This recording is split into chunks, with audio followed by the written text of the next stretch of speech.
Hello friends, welcome to my YouTube channel.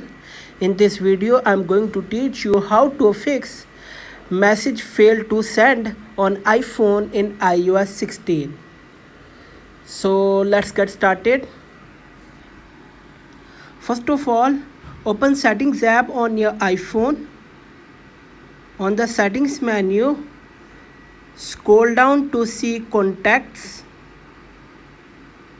and click on it.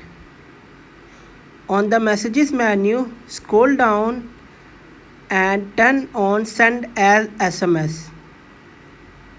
So friends, if messages is not working even after trying the first method, then try the next method.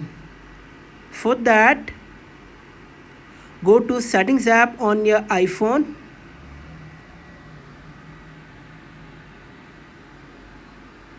On the Settings menu, scroll down and click on General.